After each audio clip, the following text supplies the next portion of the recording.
So I'd like to invite our speakers to the stage here for this final session. We'll begin with Jens Greinert, whom we've heard from already a few times during this, but I'll introduce him nonetheless. He's head of the Deep Sea Monitoring Group at GEOMAR Helmholtz Center for Ocean Research. So pick a chair. Also with us, we have Eugen Ciemnyjewski, the managing director of EUROATLAS, that's specializing in power conversion systems, optronics, and autonomous underwater vehicles. The gray shark that has now left the parking lot is from them. They still also have an exhibition there going on next door. And Andreas Montag is with us as well, the head of Maritime Unmanned Systems with the 3rd Minesweeping Squadron of the German Navy. Great to have you all with us, first of all. Thank you for being with us. Does each of you have a presentation? I know you do. Do you have a presentation? Do you have a presentation? You have one slide, and okay, that's fine. Then let's just start with you, Jens. Why don't you kick us off? I don't need to introduce the topic much anymore. We've heard from Thierry Zegers. He talked about a paradigm shift in unmanned, what unmanned systems are doing. That's the term he used. I talked about operational efficiency, super important, and he also talked about the importance of it for critical infrastructure. But this is going to be focusing more on detection and clearance of UXO. And the floor is yours, Jens. Yeah, thank you very much. I wait until the slide is up on the screens. So it says, I can start reading, it's the title of the panel and the future of UXO detection and clearance. And this is my personal view. Yeah, so that's not the view of somebody else, not the GEOMAR view, this is my view. And I said this already, I'm in the business of deep sea monitoring for 30 years. I made my PhD at GEOMAR and then went away, have been in the world, and then I came back 2013. So what I can show you is what we sense already. So if you ask me, is it solved to detect and find munition, I would say more or less. It is solved. I was quite impressed by the presentation this morning with the aerial drones sensing down to 20 meters water depth. I really would like to see a proper comparison between what they see and what we see with our AUVs. But many of you have seen and know when you're in the business, there are a bunch of systems that you use. There's multi-beam systems, there are SIS system or side-scan sonar system, you have magnetic, electromagnetic, and what you see on the right-hand side is a ship-based multi-beam system. It's roughly 70 meters water depth. It's a pixel size of 25 by 25 centimeters. You all know this depends on the size of the transducer, of the frequency, blah, blah, blah, blah. You know all this, yeah? If you have better systems, everything looks better. If you go closer to the seafloor, everything looks even better. Yeah. So there is a trade-off between covering large areas and having high resolution. At the end of the day, there is detection, classification, identification.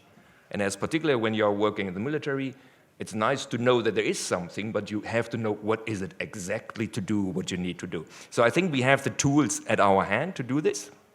And next to the hydroacoustic parts, and here you see one of the piles that has been shown by Dieter Guldin already. So the munition box pile on the lower, on the right-hand side is the one that Terra cleared to a certain extent, 25% in Lübeck Bay. You see some square-shaped objects, which are the basket where they put the munition boxes in. On the left-hand side, you see a torpedo man. That's a typical side-scan image that might need some tweaking a little bit with some offsets of half a meter.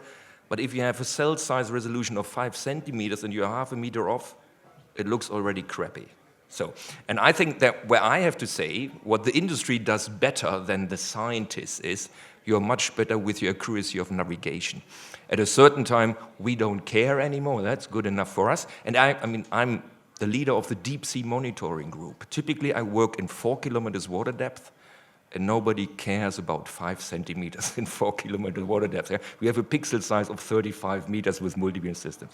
Okay, so that's what we know. We also use more and more, because it becomes more accessible, SIS systems. And who of you can think what kind of platform, it's written there, stupid question. It's ship-based SIS.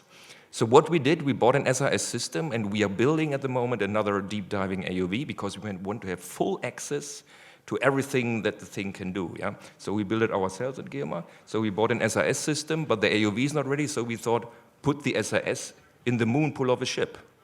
And it does work. It's quite easy. Yeah, we didn't do a little bit blind maybe. We just said, put it in an SIS, put it in the multi-beam, and the supplier said, that's a crazy idea, we have never done this. But then they joined us on the cruise and they think, oh, that's actually quite a good idea because it works. Yeah? So if you have a stable platform, you need a decent-sized ship. You can't use a little wobbly ship, so it's a decent-sized ship. So what we do, and that was a little bit the discussion of this morning with Tommy Kaltofen. Yeah? So this is our magnetic sensing AUV that we introduced already 4 years ago. So it's a Spanish AUV where we put a nozzle on the front, yeah, with 3 magnetometers, so magnetometers, so we have gradiometers, and it works actually. There are scientific publications about this, and you see these blue dots on the right-hand side are ferromagnetic objects that we placed, in particular, actually jointly with the WTD, so with the civil side, with the military research from the German Navy, and we can detect really small objects with this. Yeah. We don't have the resolution or the noise level of the drone that we heard. Yeah, we have, let's say, half a nanotesla or something like that. But when you're 1.5 meters above the seafloor, you see even small things. So that's what we do. The other thing is what we are actually quite good at, and I haven't seen other images like that, yeah, is we do a lot of photogrammetric reconstructions. So we use the AUV at the bottom left, yeah, so you see it flickering and taking some photos, where we take one photo after the other and then we stitch them together. We do this nowadays on a constant flow. We are not thinking about this anymore, we just do it. And we have 3 or 4 AUVs at the same time on the water, they come back, data are downloaded. The longest is always the data download. Yeah? And then the processing, we have a bunch of computers, commercial computers with a big GPU to make these photomosaics, and this is again from Lübeck Bay. These are cluster bombs, 5,000 cluster bombs and the casings. And then the big question, who wants to get rid of these cluster bombs? You know? So that's what we do. The other thing, and this is all of you know that this can be done, the other thing are these forward-looking sonar cameras. If you don't have optics anymore because too turbid, then you use sonar cameras. This is working. What we try to do is to make a 3D image out of these sonar camera images. Not so easy. And potentially it doesn't work, but we still try.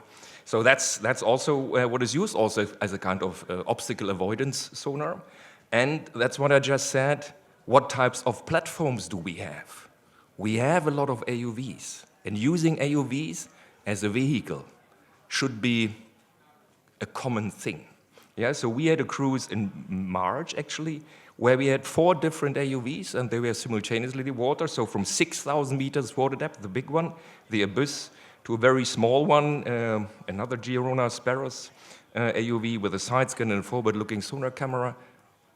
You can do this. I think this issue is done. And if you are really good, you have even more AUVs. So this is actually from a cruise where we observed manganese nodules on the seafloor. Yeah? And I sent 3 of my PhD students, and they were super heavy to have 6 Eugen AUVs at their disposal to map the seafloor. So this is all possible. Yeah? So I think the platform is not a thing. What is really important, and what we had to actually also learn, is you need super good navigation. If you have crappy navigation, if you don't have a good INS in your AUV, it is still kind of fun, but not really fun, because you find the things again, and all the side scan things do not merge. So pay attention to have good underwater navigation. A lot of the AUVs standing down there, they're already very good, but you should invest. So if there is a company, UXO company, is going into the direction of, we also want to use AUVs, pay another 100,000 euro for good underwater navigation. It pays off very, very quickly. So that's another thing, that's what I recommend. And I think there is also, Terry, there was a question, and yesterday we discussed this, dual use, and can this be used in other, can these AUVs be used for mapping critical infrastructure? It can. and it could also map critical infrastructure when it's damaged. Yeah? So we did this. And using, for example, these photo mosaic capabilities we have, it shows you exactly what in this case happened. Maybe you can imagine where this is. Yeah? So this is all possible. And that's what's my last, not slide, but my last sentence. All is there, we just need to do it. And now my big question, have we done this already? Did we introduce all the autonomy into the sensors already? When I sometimes look at the presentations here, I think, oh damn it, what are we doing in academia? Because apparently it has already been done on the military side. And then I walk around and have a coffee and I think, maybe they actually haven't done it. They just tell they have done it. So I would really like to know from you whether there's anybody here in the room who says, Jens, it's nice what you show, but it's all peanuts. You go playing and you have some PhDs, but we solved this already. I'm not sure whether there is any nation at Rapmus that says, no problem. We do it, we find it, we solve it, everything else. Okay, thank you very much. This is my little short talk.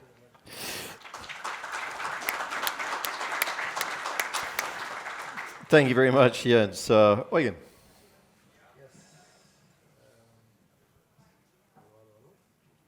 Try again. There we go. Now we go. My So slide? I know you have one slide. I only have one slide, so I don't think I need to stand up for that. No, you don't have Can to. we just show it? Try to get it loaded up here. Just give us a second. Very good. Here it Thank comes. you. All right, we're getting close. So, can still not see it. We can see it here on our screen, and we're just going to try to get it up on the big screen. There we go. Here we go. So just one slide. I think that was a brilliant introduction from you. Thank you very much. Because what you said at the end is actually exactly that what we try to do. So we take all the existing technology you can get. We also take technology which haven't been used somewhere else, very unique sensors where we actually try it. And best navigation, I had to smile a little bit. If you want to have really, really good navigation, you probably have to take twice as much or 3 times as much or 4 times as much to get really good navigation to actually get it. I believe we live in very exciting times. Excitement can be positive and negative. I'm an optimistic person, so I see it from the positive side. And I think, you know, we've done great things in the past. We have great AUVs, but I also believe that we are close to a breakthrough to actually accelerate, you know, the technology development, and especially putting all these points together, which we are using already and working on, and where we have experience. And in this way, I only know the Grey Shark very well, so sorry about this, because there are other very good AUVs in development. There are very good AUVs already in operation. But if I can refer to the Grey Shark, because I know it well. So what we really try to do is that we put 70 sensors together and do 17 sensor data collection and do 17 data collection fusing. And we have to do it because we want to achieve true autonomy. There's always a lot of talk about autonomy, but let's be honest, very often AUVs are semi-autonomous. It is more like waypoint, you know, programming, and then you press a button and then they do what they should be doing in the waypoints which you programmed in before. But what we learned is we need to operate with long endurance. And when you go into long endurance, there is nobody telling the AUV, let's say, latest after 2 days, 3 days, 4 days, what to do. There is nobody driving it. So it has to be really what is called, I think, from autonomous side, level 5 autonomy. Nobody tells it what to do and is doing everything on its own. So when there is a fishing net or a container floating in 5 meters depth, then this truly autonomous vehicle needs to decide, I dive under it, go left, go right, and whatsoever. Okay? So the sensor suite in there is very important, very expensive. We are talking about multi-million. But the good thing is, you know, it's there. Yeah, it's working. So we can actually generate true autonomy. I think that's important. The second thing is range. Yeah. We have to cover in various missions, but also when we're talking about the subjects we talk about here, clearance of ammunition, where we have to map vast areas in greatest details. And also when we talk about pipelines, they're typically not just 200 meters long, they are kilometers long. So endurance is also extremely important. But also there, I can say we are almost there. In August, we are running a so-called dry table test with a very unique drivetrain, which gives us absolutely unparalleled endurance and range. At 4 knots, we're talking something like more than 8,000 miles, nautical miles. I'm not talking about kilometers, miles. We just calculated it. If it runs for 16 weeks on its own, which it can do, if everything goes well, so touch wood, and at only 4 knots, because operating speed is 10 knots, it can cover an area on one mission, one of them, of 4,500 square meters. Kilometers. Square kilometers. Yeah, okay, sorry. Sorry, 4,500 square kilometers. So I don't want to brag about this, and I don't want to sell it to you, because you know that is, you have to decide it. And I said there are other AUVs also in development. What I want to say is, you know, let's make use of the technology advancement of the last years and the acceleration of technology and make the best out of it. And I think we can really put it to use. And the good thing is, the further you go, the more range you have, the cost per square kilometers you cover, whatever you do with it, goes down. Because we all know it's also about cost efficiency, and we should never forget that somebody has to pay for it. Thank you very much.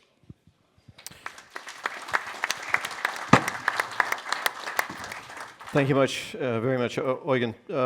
Commander Montag, would you like to make some opening remarks? Good afternoon, everyone. After you already heard the science and industry perspective, you're now getting the view from the German Navy. And at first, I want to answer Jens' question. We are definitely not done everything yet, so we are on the path. I'm very happy to be here today, not just because Kiel is our home port and it's like a home field advantage for us, but because this event brings so many people from different backgrounds together, and we all care about the same thing, about the underwater environment. So, as I said, I want to give you the Navy operator view. I already was introduced as the head of our new Maritime Unmanned Systems group within the 3rd DOI Minesweeping Squadron. But what does that mean? So me and my team, we are working with robots, all focused on mine countermeasures. We deploy a lot of AUVs regularly for mine countermeasure tasks. And at the moment, especially in shallow areas where our normal mine hunters would rather struggle. So we've got some good and reliable systems, but there's a problem. We already heard one AUV can scan a lot of ground, and most of the times they can scan it autonomously, but nearly autonomously. But here's the honest truth from my perspective. One AUV doesn't make us any faster. In naval mine warfare, time is often crucial. A shipping lane is closed, a port is waiting to be reopened. We need quick results for a suspicious object on the pipeline. There's always a need for fast and verified images and fast and verified objects.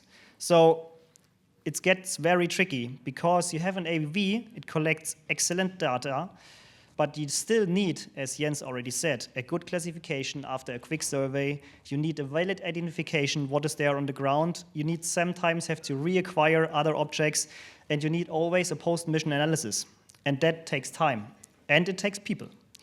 So, to be faster, from my point of view, we need more than better individual tools, systems, AOVs. We need systems that work together. And that's what we tested during REPMOS last year. We already heard it a lot, that REPMOS is something where we need to go, or you maybe need to go. For those who are not familiar with that, it's an annual exercise in Portugal with, I think, the biggest robotic experimentation with industry and military working together to test new procedures, to test new systems in an operational setting. So within naval mine warfare, we brought last year over 60 autonomous assets from Navy and industry across various nations, not just to show them off, but to actually, let's say, orchestrate them. We had planned missions across units, we split responsibilities, we let one vehicle detect an object, another classify, and another one identify. And in an ideal world, let them communicate to each other while they are still in the water. And the thing was, what we learned there was very clear. The challenge isn't to have enough robots. Okay, of course, more is always better, but in this special case, the challenge is to getting them to work together. So instead of building the 101st AUV with yet another similar sensor, we should focus on creating a shared operational language, tasking formats, data standards, and mission handovers that actually work across platform and users. Because when we create a system of systems, where maybe get the effect we are hoping for, because we then get great coverage and good results in less time. And of course, I'm saying that as a Navy officer, and it's based on our operational needs, but less time is always good for industry as well, because time is money. And that brings me to the next point, and we had a very interesting panel, the last panel, and that's the data. All these systems gathering a lot of data. Every AUV creates huge amount of high quality sonar images, and it's very lovely to look at it because it's, in comparison to what we have done a couple of years before, it's really lovely. But let's be honest, we are definitely not using it properly. Everybody is using the data, lock it away, and it's stored in ways nobody can have access to it. We often say data is the new gold, but if no one can use it, or everybody is using it for their own, it might be still buried. So I want to raise the honest and maybe uncomfortable question. Can we, maybe here in Germany, start thinking differently about data sharing? Between military, between science, between offshore industry, wind farm operators, we are all scanning the same. We are scanning the seabed. Maybe for different reasons, definitely, but with the same technology.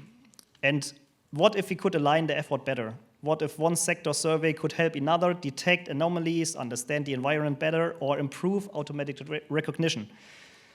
And Jan, you said a very interesting thing. You said the fantasy data pool is more or less sci-fi.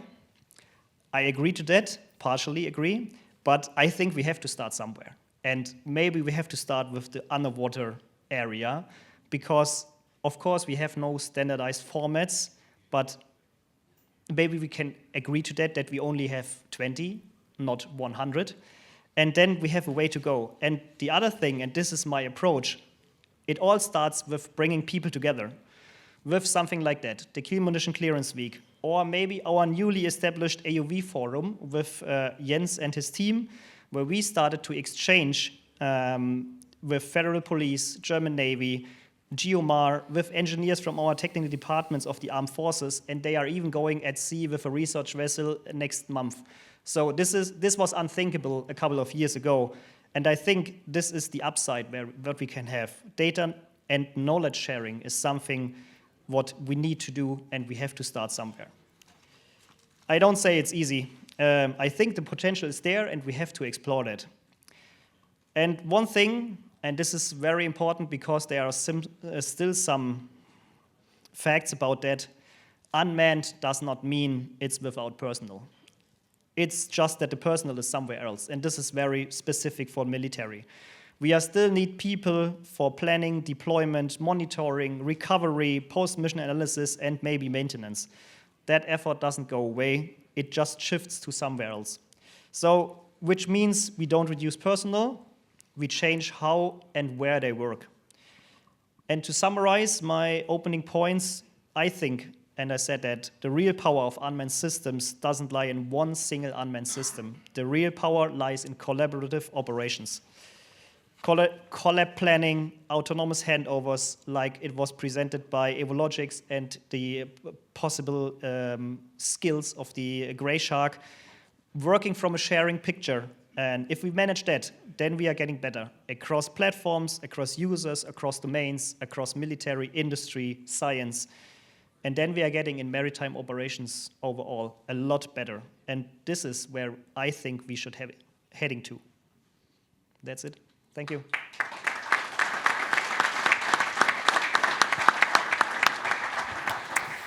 Very nice. Thank you all, and thank you, Commander. That was yeah, excellent. The ideas that are on the table sound good. This is the optimistic panel, right? That we're wrapping up the day with. It sounds like sounds like to me. Well, we've the whole sensing thing, we've got it pretty well worked out. You know, the technology is there for determining what's on the ground. We're seeing amazing resolution pictures coming out. We're now working with autonomous underwater swarms that can share maybe information to some degree, but there's still a sense of fragmentation, both within the technologies and within the different sectors that are working, whether research, industry, and military, in this case, defense sector.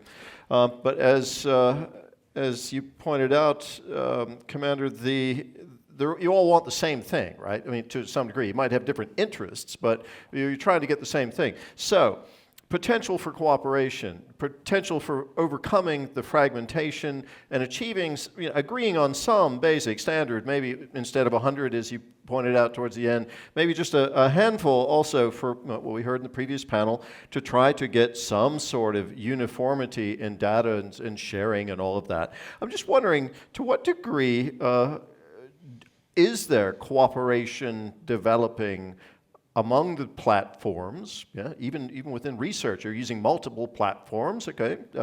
We've got industry coming up with different solutions. We've got the military also working on stuff. We sensed a certain lack of confidence that maybe everything is known. I mean, it's the nature of military, right? That some of it is being done in secret. This can't be all done in public. But it's not. What is the other side doing? And how does that relate to what I'm doing? And you're spending vast amounts of money on some of these systems. These things are expensive, right? It costs a lot of money to do all of this. I'm just wondering what potential you see in your separate fields for cooperating, reaching out, and working with research, working with industry, working with the military and all around. What do you see on that? Just quickly through the panel. Potential for cooperation and overcoming fragmentation, both in the data and in the platforms. I think we started cooperating, and I almost start crying when you told that we are working together. Hearing this from a military guy, I was thinking, wow, the time really changed. So I think this is really good. So we cooperate here, and I think from the technical point of view, it's possible. I mean, you have to, when you talk underwater, it's typically acoustics, they have to speak the same language, meaning the same frequencies, but this can all be overcome. We have to discuss some standards, what this signal means to the other one. And I think we can establish this. And the good thing is, if particularly here in Kiel, we have all the expertise here, we just have to do it. It's technically, it's not really a no-brainer, but it's not complicated. But we should do this, which also makes us more resistant. If we have to go somewhere, if somebody asks, we have to look at this pipeline, who do we ask, and then we can cooperate. I think this will be a big step forward. And just, the cooperation that we have, and as he said, in July we go for a 3-day cruise on the Alcor and see what the different AUVs can do and how we potentially can make them to operate jointly. I think this will be great. And maybe, I'm pretty sure in 4 years, we have done this. Eugen? It's working now. So I would like to go a step back and I think, again, maybe I'm too optimistic, but this is too optimistic panel, okay. Doesn't have to be. I You can think, take it. you know, everybody has a smartphone, and with a smartphone you can communicate in Chinese or Vietnamese or whatever. And the reason for that is, again, technology, you know, can store all the languages of the world. So I think it should also be possible that different systems, communication, whatever approaches from the technology side in terms of communication and data provision, that, you know, we find ways that they actually can talk to each other, okay? But what is important, that's what I want to drive, or I want not to drive, but I want to stress the point is, it's very important from the industry, yeah, which at the end of the day has to deliver to the customers, that we listen to the demands and the requirements from the end customers. And we should not at all costs create unnecessarily closed systems. I think that is a complete mistake. So that means I think the industry has the responsibility not to think of, oh, I want to keep everything to myself and whatever and make it so complicated. Of course, it's encrypted, it has to be safe, it has to be a good performance, but from the design, it needs to be designed from the onset that in a way it's not, you know, a super complicated way to communicate with other systems. And I'm not just talking about you know, other AUVs or maybe a submarine or whatever. I think we have to make sure, because, you know, future warfare, yeah, it's all the domains. We need to cover with our systems, and we need to be open and capable to operate in a multi-domain, you know, world.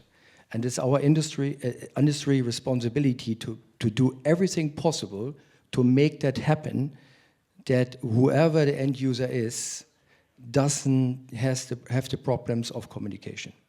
I think that's very important.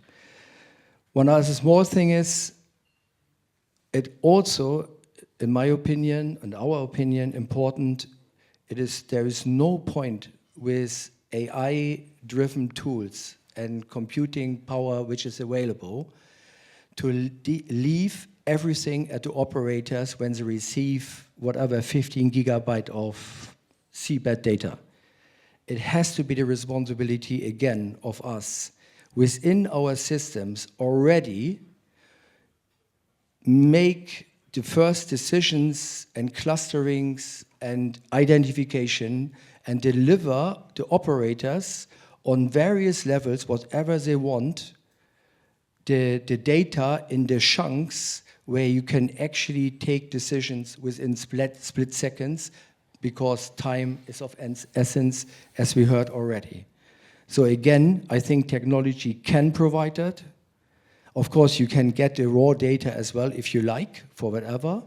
But when it comes to mission-critical decision-making, the autonomous systems have to do a pre-job to actually deliver chunks a human being can digest very quickly. And I think, again, technology can deliver that. Again, maybe I'm too optimistic, but let me be optimistic. Andreas Montag, you talked about the challenges of finding a shared operational language. There needs to be a shared operational language, and we've already heard a language metaphor used in this context. Where is that impetus to achieve that going to come from? What is going to get us over that threshold to a shared operational language? I think it's not an easy way, definitely.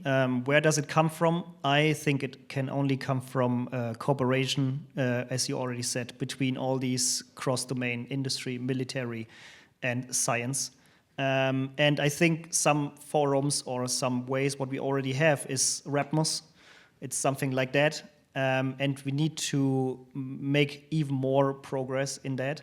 And I can see that the industry who is represented, for example, at REPMOS, they learn a lot from, as you already said, the end users and how we think something should be operated. And I think this is a really important point, because in previous years we led everything to our procurement departments, and at the end we had a product where nobody had written down something from the end users. There were a huge gap in between, and I think the military or Navy or even the German Navy is getting better into making more out of the process. It's at the end still the procurement teams who have to buy stuff, but I think with the approach that we are working side by side in exercises, REPMOS or something similar, we can approach the industry on a good way, that you are working in the right direction and that's coming closer together. And I don't know if there's one entity who says, okay, this is now the operational standard, but at least if we can agree on less operational standard, and there are operational standards, then this would be a huge improvement. I don't think that we have in a couple of years this one standard. I don't think so. But if we have some good standards, maybe a handful, that this would be really good. And because I don't think that nobody is there to say, okay, this is the one, we take that. But this can only be achieved by working together across all the partners. I'll be opening up the floor in just a second for questions. So please you can approach the microphone already if you have a question, and we'll open up the floor to questions from there. But before we get there, Jens, I couldn't tell if you wanted to comment on something that was just said there, because you were making some gestures. Yeah. We're good. There it is. I think many thanks for this comment. With this, I think there will never be just the one language between different systems. I think what we have to do is we have to try it, and maybe go 5 different ways or 20 different ways, and the one will be at a certain time the leading part, where others will jump on, and we just have to try it, and we have to do it. The point is, we have to do it. We have the means. I mean, at a certain time, that's what I said. Somehow you have to think about the frequencies, because if you talk absolute gibberish, you will hierarchically not understand each other.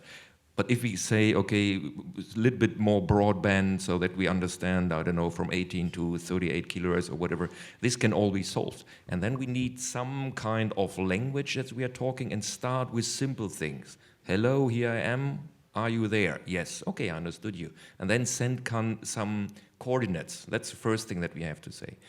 You receive a coordinate, and when you receive a coordinate from me, you know what you have to do. I don't have to tell you what you do, because you know what you have to do once you receive this coordinate. If we start with these simple things, we achieve already a lot, and then we can build up.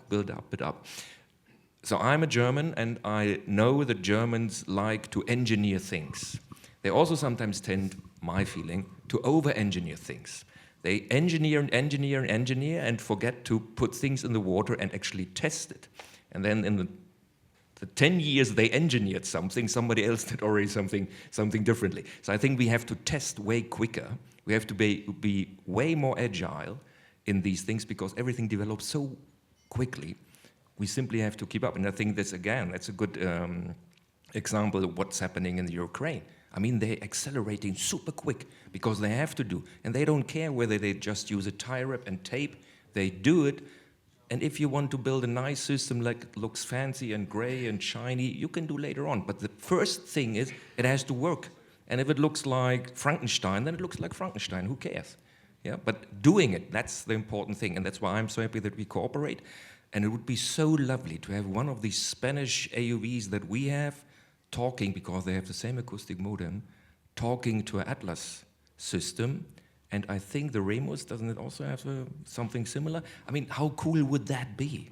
Yeah, you go out with 3 different AUVs, one is from America, the other one is a Spanish one, and a German, and they do things together.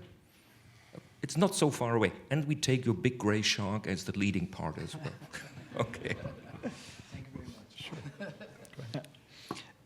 Yeah, definitely agree to that. And I want to underline one more fact, because you said that the industry is developing so quick and all the quick developments in Ukraine. And this is lessons learned for us as Navy or procurement teams as well. So we need to do the development side by side. We cannot now say, okay, I want to have the gray shark, and then in 5 years it is there and we take it, because in 5 years you have mod 5 then already, or maybe mod 10, because you are developing so quickly.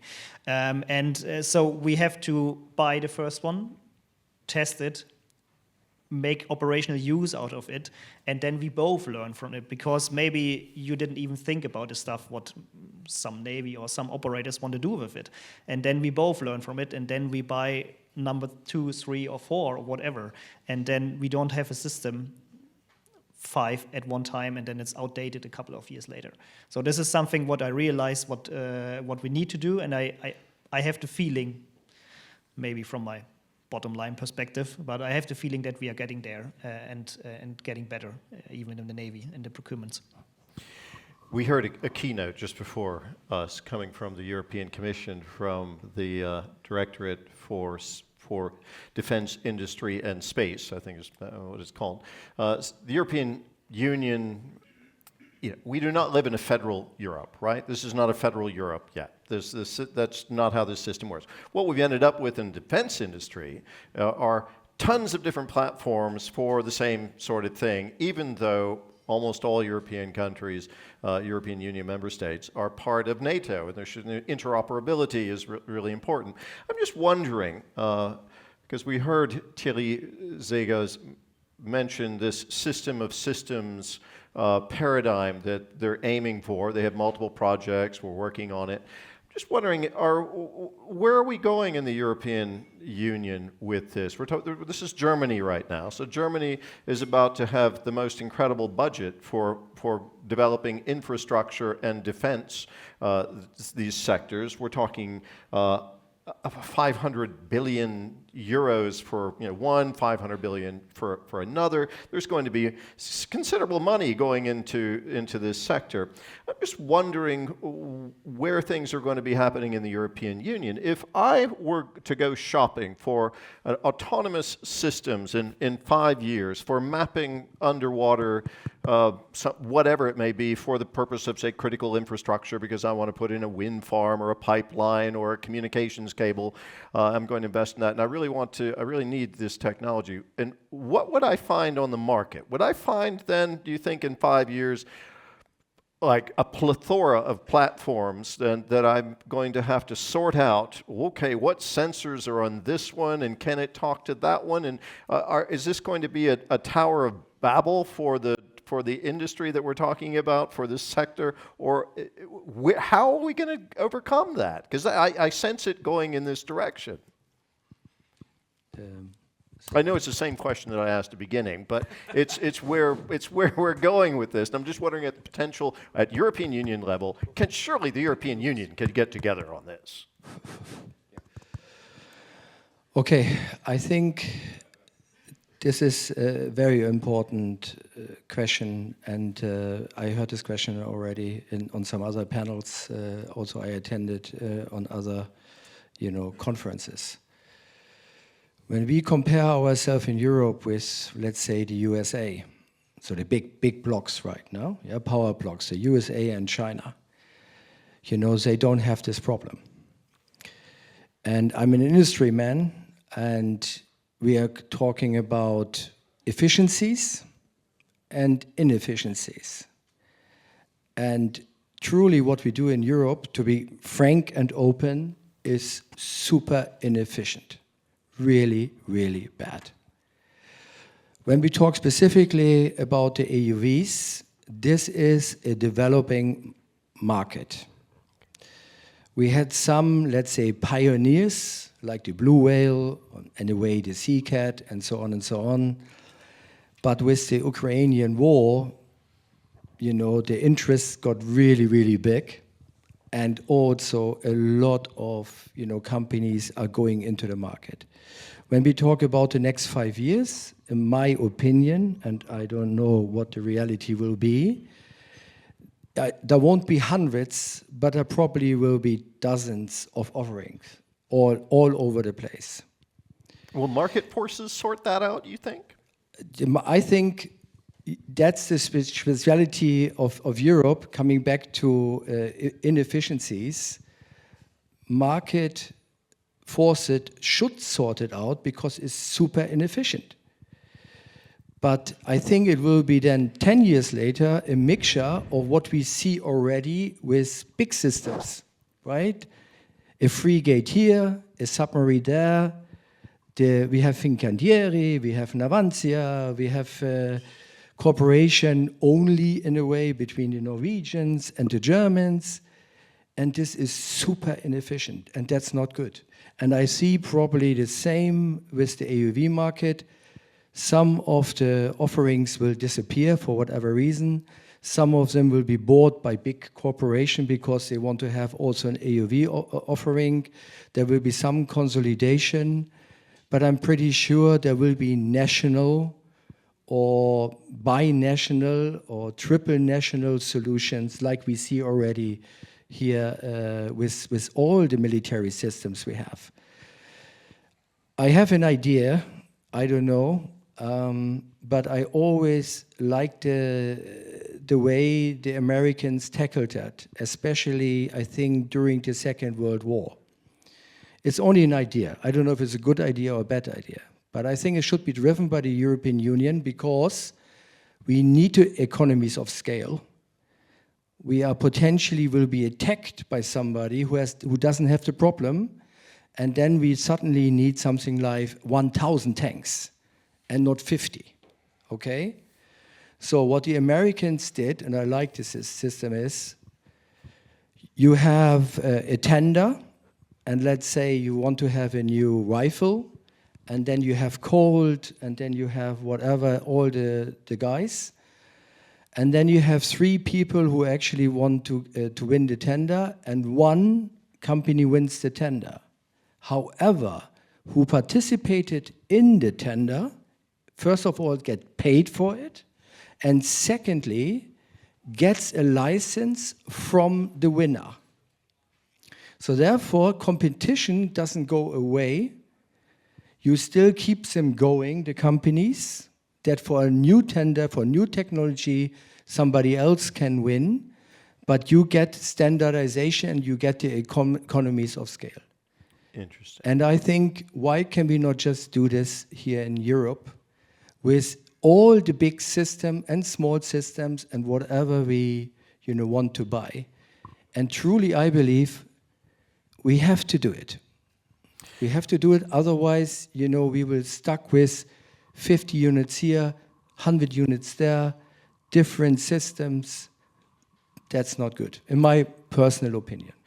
Thank you very As a much. No, I appreciate European that. citizen. No, I really appreciate that from coming from an industry perspective, looking at historical examples and also from examples from other countries.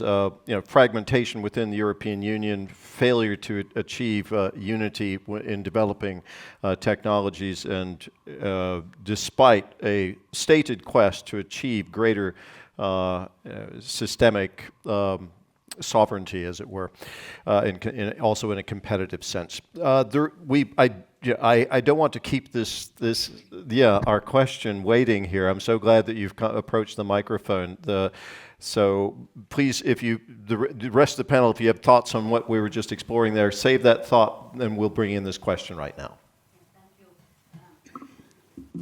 Actually, my question is a little bit answered already, but it was about the competition, because you seem to have so positive panel here who are collaborating in the future a lot. But the whole yesterday and today I have been thinking that how is this Kiel project to clearance the munitions for the windmill, who are the participating in that projects, and are they collaborating, or are they having heavy competition here, or is it like that you are too positive now? So I think it is very mandatory to think about it, that also in the future you build up a platform here for the clearance of the munitions, but what after that? Is it again a new competition or how it is? I don't know. Is somebody of you who can answer this, but it would be interesting to know. Sorry, could you please just tell us where you're from and who you represent?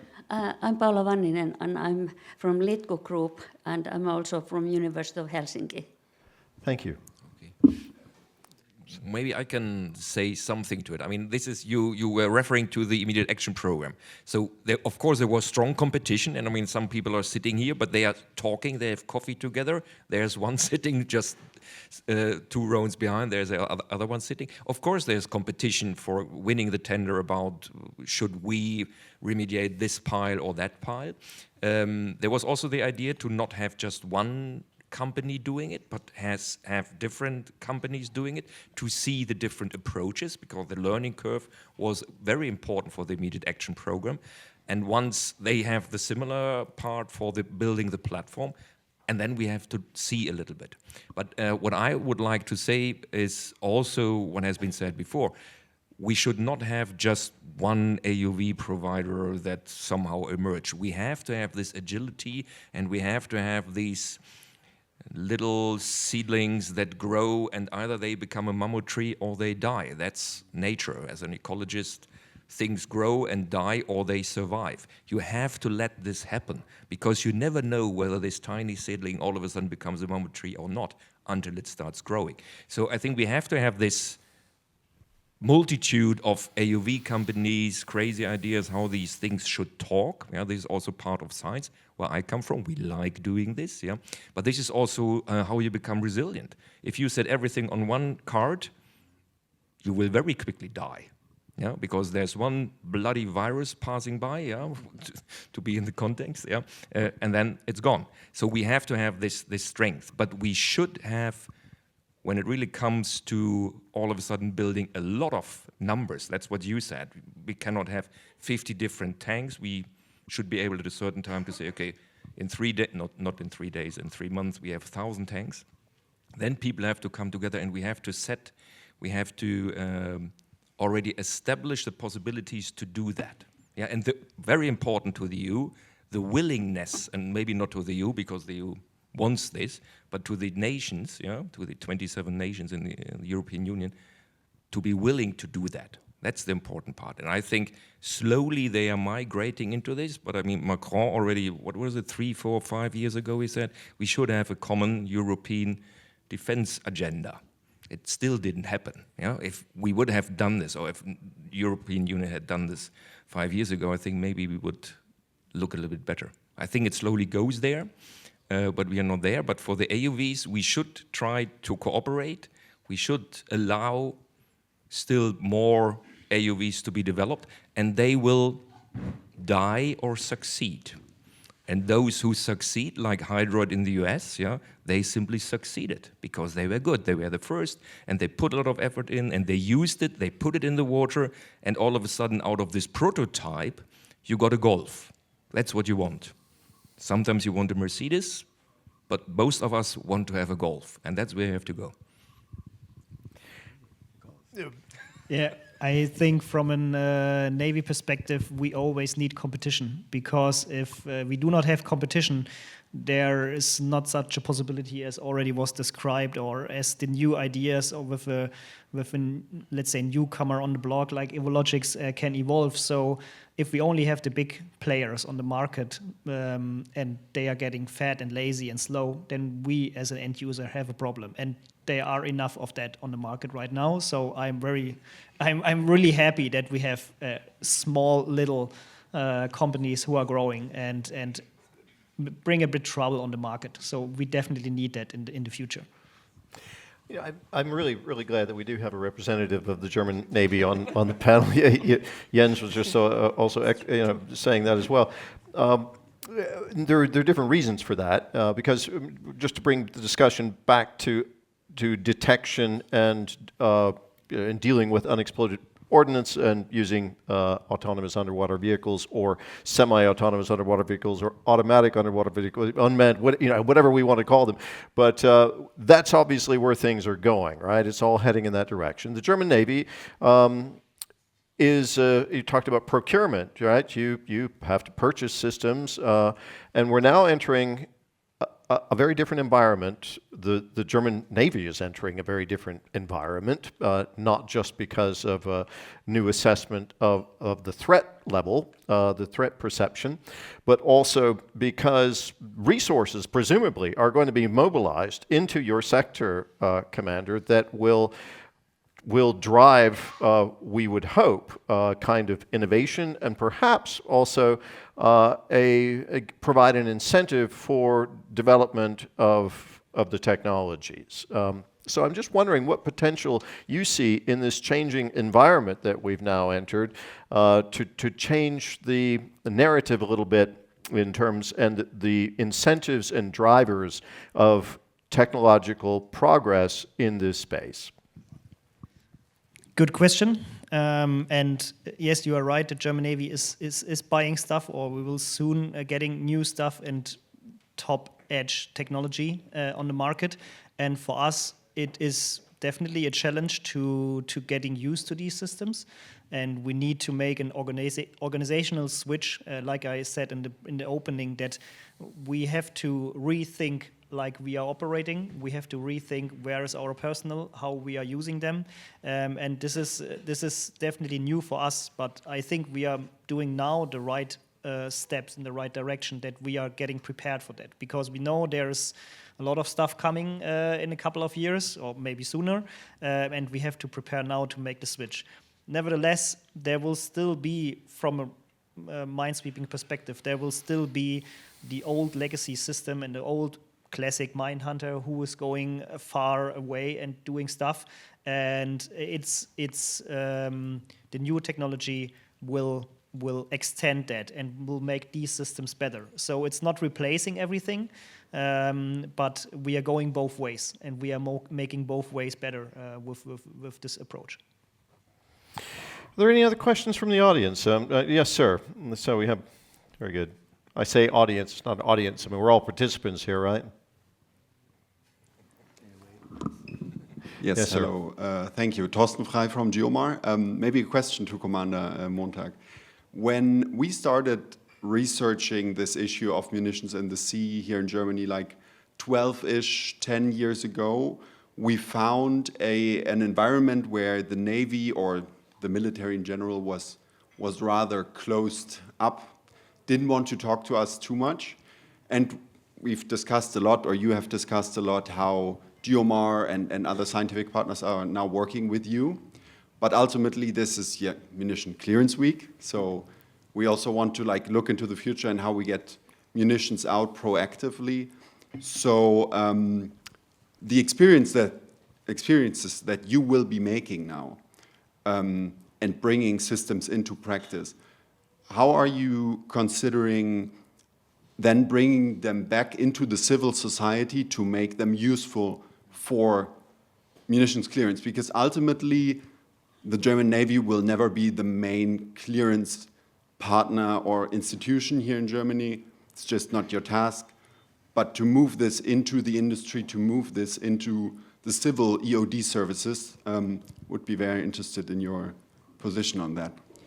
Yeah, I think that we can, so we are the factor that we, as a Navy and as our task is, or our the design is, we need to do stuff very quick and very fast, as I said, because time for us is very crucial.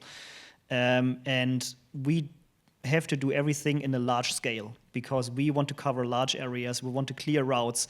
And I think with the points, what I already said, if we are getting systems together and we creating systems of systems, we can bring that back to the industry because we are, let's say, kind of an accelerator because we are setting the bar higher in terms of speed, in terms of operational use.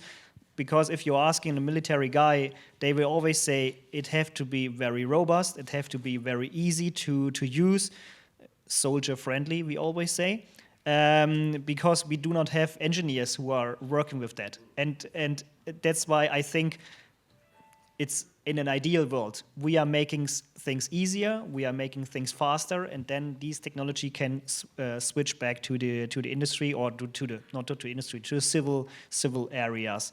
And I think, as I said, time is money, then a wind farm operator can have better results with that, because they maybe can operate a swarm, what we already tested in much larger scale. So I think there is definitely, in an ideal world, I say in an ideal world, there is definitely room for improvement, that we are making things better. I remember from the first talks with Jens and his team, we were representing, okay, we have at the moment 10 AUV reamers, and we were presenting what we are doing with that, and they were saying, oh, wow, so many, and we were saying, why, really not so many systems. So there were a huge offset of expectation level, how we are saying, okay, is this much? And for us it was less, and for science it was, oh, so many systems. So and that's what I mean with scale. So I hope that answers the question. Yeah, maybe actually, Go ahead. Oh, so, No, we'll have. okay, so it's actually, I also have a question to you, because I know this is now your point of view, but is this that you say, okay, you can bring this, or you intend, or you would like, or you would not be against it, that the knowledge you gain in the future is also being brought back to the civil part, or either industry or to the science? Is this your opinion? Is this the one from the Erste Einsatzflottille, or is it the one from our minister? Or I can only speak for myself here, and okay. I can only speak from my personal view. But I think that at least for all those guys who are wearing uniform at the moment, we are speaking the same language. And I think when it comes from the bottom to the top, then we are making progress. And of course, there will be always military classified stuff. Always, it's needed. But I think we are already making a huge improvement. As you already said, 10 years ago, there was just not exchange. And I think maybe it's a generational switch, and maybe the right people are in the right place. I hope we continue on that path. But yeah, definitely, there is a way back as well. A quick comment from Eugen, and then we have 2 questions coming from the floor. Hello. Okay, good. Again, history has shown that military conflicts actually accelerated technology development rapidly. And, we see it in a daily life that, a lot of this is actually now in daily use for everybody. Automatic driving cars and whatever it is. So, yes, there's classified stuff always, but there is an intrinsic, of course, motivation for the industry when they learn something which could be applied to civil use, whatever it is, then of course we will offer it. And if it makes sense and if it's cost efficient, then it will trickle down. Maybe again I'm too optimistic, but I truly believe whatever we learn a lot. That will trickle down out also for the civil use. Okay, great. Thank you. Yes, sir. Hi, I'm Jan Grobis from Amprion, a TSO. I'm happy to hear that you're sharing data and information, and you might share them with us, and we might share them with you. But we mostly agree that we don't want to share them with everyone. How can we create a platform which the Geologie-Datengesetz obviously not is, to safely and securely share data with all those who have sufficient interest in sharing them and keeping them secure, but not with everyone? Excellent question. Thank you. Who would like to? Maybe we should get Jan up here to talk about this too. Go ahead. Yeah, no, I just want to say I want to hand over the microphone to Jan. I mean, that's, I think technology-wise, we can do this. There's no question that nobody knows how to do this, and we have to invent some new technologies. We can do this. We just have to agree. This is very important. We just have to agree what kind of data can be exchanged under what kind of conditions, with whom, to which precision. Yeah? Is it okay that GEOMAR has a lot of knowledge about, I don't know, 6,000 UXO objects decimeter accuracy of position and what it is. And everybody here would say, I think it's not a good idea that we put it online and everybody can see it. We fully agree on this. But would it be okay, for example, that we say in a 1 by 1 kilometer area, a raster, we found roughly between 10 to 20 tons of munition? Is this okay? Is this agreeable? Could we put this online? Or does the area needs to be bigger? Or is it allowed that we say in this square kilometer we found munition, full stop? You don't say how much, what it is. So these are very important questions. And then we can easily solve for these different levels of sensitive data. We can set up IT technologies where people can access these data safe and secure and exchange them with specific partners they granted access maybe only for 1 day. Yeah, here, these are the data, you can look at it and then we get it back. The means are there. We just heard this in the session, in the panel before. I think we need a legal panel and a governance panel, quickly. Anyway, we have another question. Yes, hello, Dieter Guldin from Citerra. I love dreaming, and it's wonderful what I hear. I mean, exchanging sensors and, development and multi-sensor platforms completely autonomous. But I want to remind you that actually, companies like Citerra, they're in the middle, they're in between. Yeah? So we are not defining the scope. So the scope is defined. Basically, we're delivering a service, which basically means if I have one of your wonderful AUVs, I basically need a second one, because one is nothing. I need one as a backup. Yeah? That means I have to buy 2 multi-million systems. And then another, you love it, I know, yeah. And then, I want to check the data, basically, because I have to check the data, because our client reps on board, they want to see the data on a daily basis, and then they want to see, okay, this is the quality standard. So if I do magnetics, multi-beam side-scan sonar on one run, I probably have different heights above the ground. So I need to work efficiently. So the magnetic might be 2 meters above the ground. The side-scan sonar should be run at 15 meters, whatever. So this is also a question about efficiency. And then it's about HSE. I mean, I'm going to deploy such a AUV, and then the HSE department comes up and says, okay, please show me the risk assessment. I mean, you're possibly crossing a shipping lane. So your AUV is crossing a shipping lane. Could you please bring in a HSE assessment? So, which basically means, from between the dreams and the AOVs and what the science can work, and between the reality of the defined scope, there is a kind of a gap, And I would love to see Anja standing up, and say, Anja, would you agree, if we come up with a AUV and saying, hey, we're just, we're doing all the survey, magnetic side-scan sonar, multi-beam all at one, and 4 weeks later we're going to deliver the data and we're going to check, and then you're happy, and we do, so for the RWEs, for the embryons, and for the tenets, it's on them as well, to say, okay, there's something new on the market, but it has to come from both sides, because companies like us, we're not defining the scope, we're not defining the HSE procedures. We are not we are not the BSH saying it can be used autonomous or not. We're just in the middle of your science and your brilliant approach and the defined scope from the industry. So I mean, we are the clients. We are going to buy the systems, but we are still in between.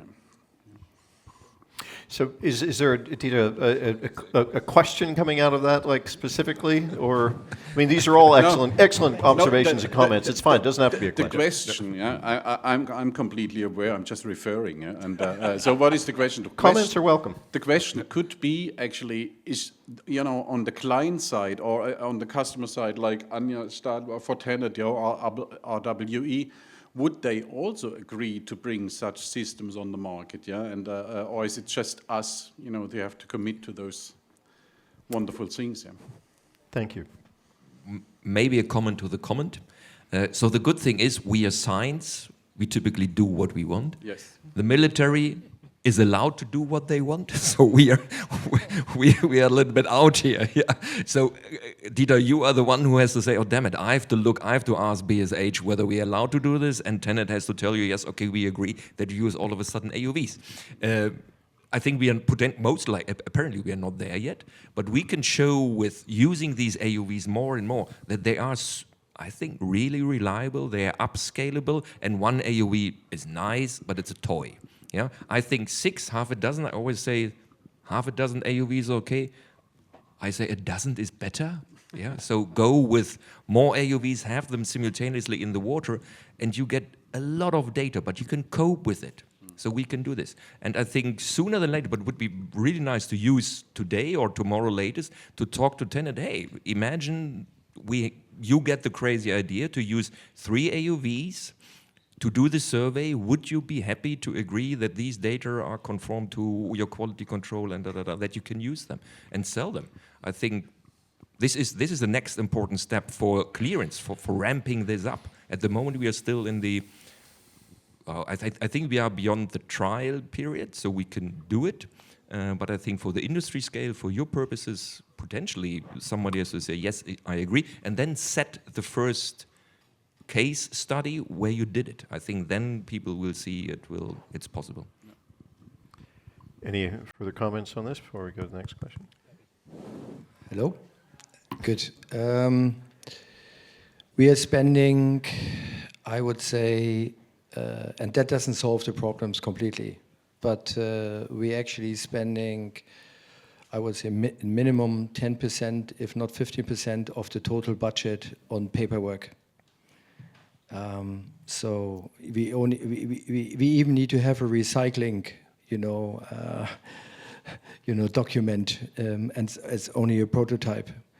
We're operating in a wonderful country, Germany, and we all know that we adhere to many bureaucratic requirements, but on the other hand, a lot of that is based on common sense, and we want to have systems which are actually not a danger to other people or to the wildlife or whatever it is. So therefore, it also makes sense to look after that.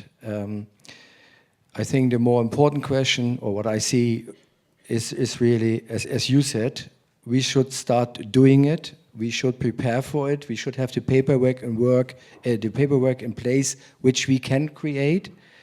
But I think we will also encounter, maybe not in the Navy area, as they can do what they want, but in the area between, going from Navy into the civil use, that we will encounter some gaps in the legal framework of underwater autonomous systems.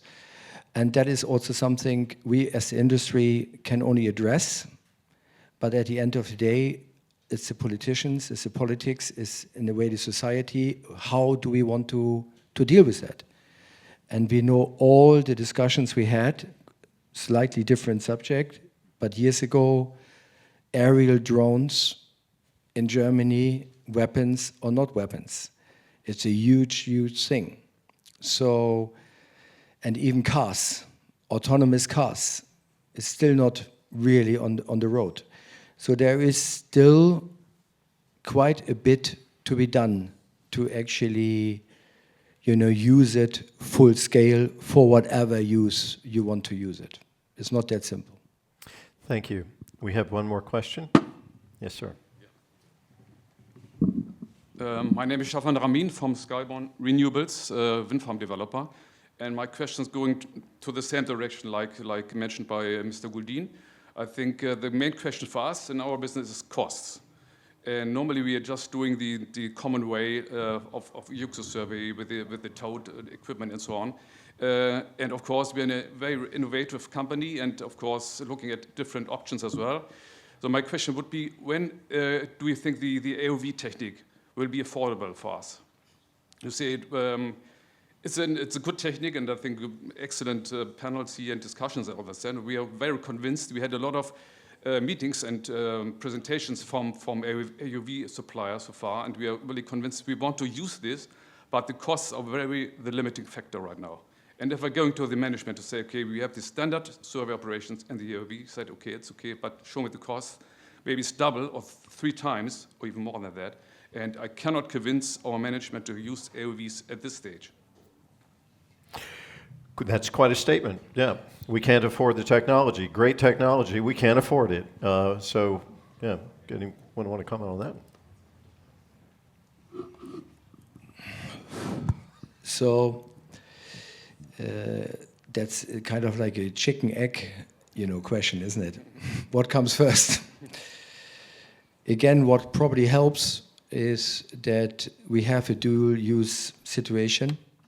And in a way, Navy applications kind of like will be sponsors for civil applications in a way.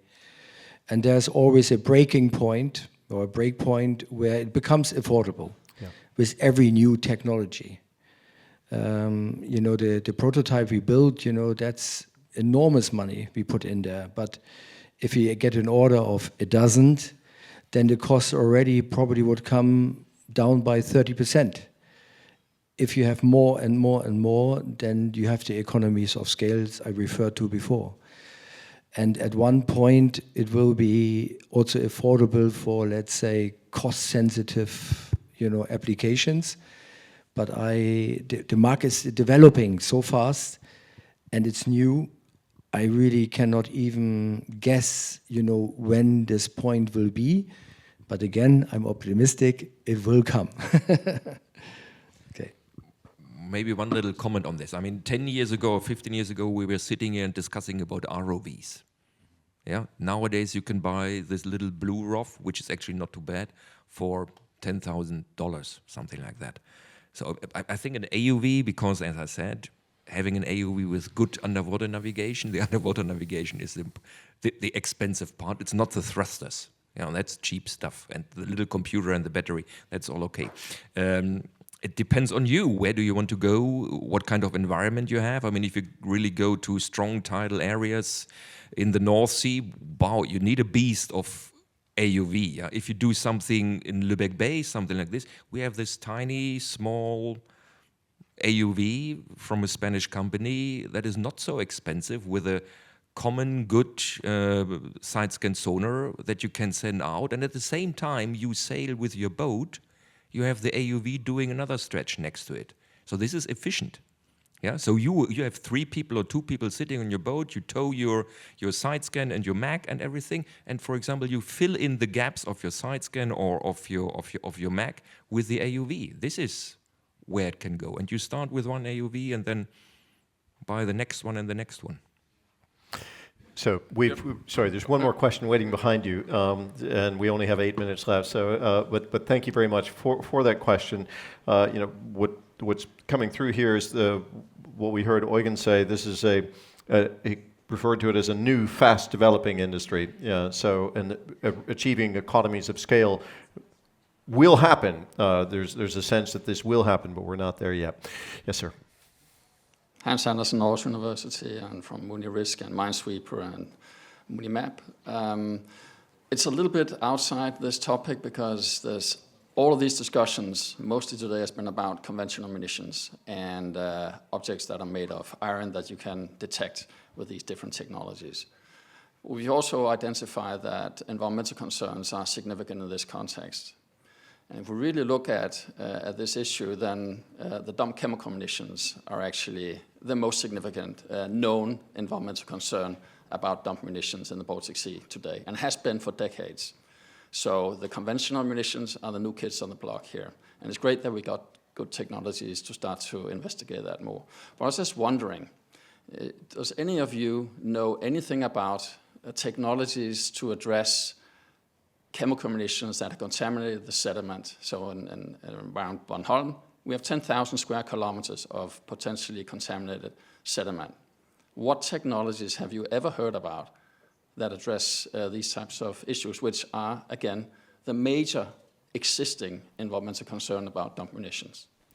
No, thank you for that question. We did have that was addressed yesterday just briefly, and the answer was that sediment, these areas that are so contaminated, often large areas that where you had barrels that have basically rusted, filled with all sorts of horrible chemicals that are in the sediment now, what to do about it. So I guess the question for the panel, since we're talking about AUVs, would be, you know, are there solutions there in this area that might help address this critical environmental and health aspect? I mean, the point is, I think, and potentially we will actually start in October when we go there. Having super high resolution side scan data might still pick up some of these chunks or some barrels, so you will see something. If everything is gone and there's no hull, no reflective object anymore that you see acoustically, maybe you can see it optically. This will take a lot of time. I think the point is there any chemical component that you can sniff in the water and where you can develop a sensor for? If you have that, then we can do this. And then AUVs are your best friends. You send them out and they sniff the stuff. Yeah. So I mean, we just heard, so Fraunhofer ICT in Minesweeping, they want to develop a sensor that can be put on an AUV, and they did this already actually on a CCAT for conventional munition. So we have to see what kind of compounds we can measure from the chemical munition, or maybe not the actual chemical compound anymore, but some degradation products, yeah. And can we measure them with a sensor? So this is a question to the sensor guys. Can you do that? And task them to do this. And I'm pretty sure sooner or later they will come up with a solution. And then you integrate it on an AUV, and that's your tool, Hans. Jacek yesterday was suggesting that basically this is like climate change. The carbon that's in the atmosphere, he was suggesting, looking for parallels, is there. It's already been released. What are we going to do about it? You know, we can try to bring down emissions, and we can work on mitigation and adaptation. There was a suggestion in response to that you basically have to avoid that area. That fisheries shouldn't happen anywhere near that area. You have to respond in those ways. But no, I've heard nothing here in terms of how to remediate contaminants in the sediment. Don't know if there are any other ideas. Anyway, we're so close to the 6 o'clock bell that I would say we wrap it up now, unless there's another pressing question.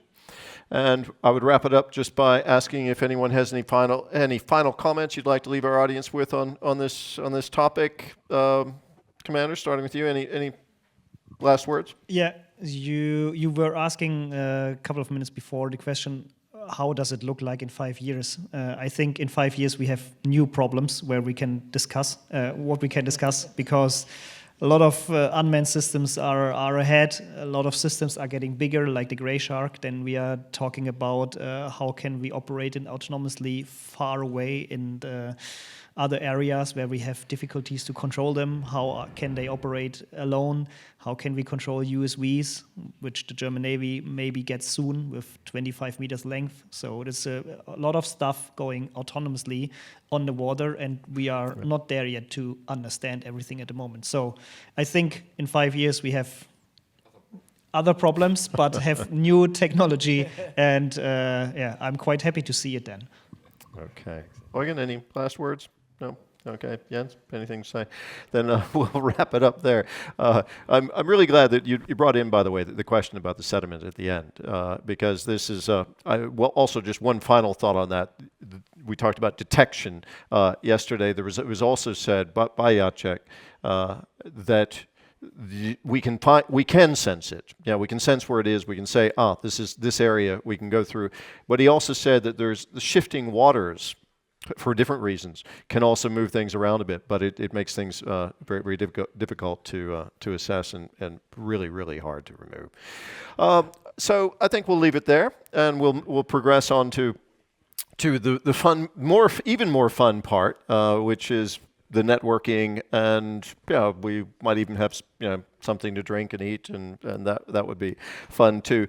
Coming up just next door, the exhibitor night, right? Exhibitor night is happening now, and it's right in the exhibition area at the Wunderino Arena, and you're all invited to join us there and look at the exhibition and share your thoughts with each other and network, which is a big part of what we're here to do.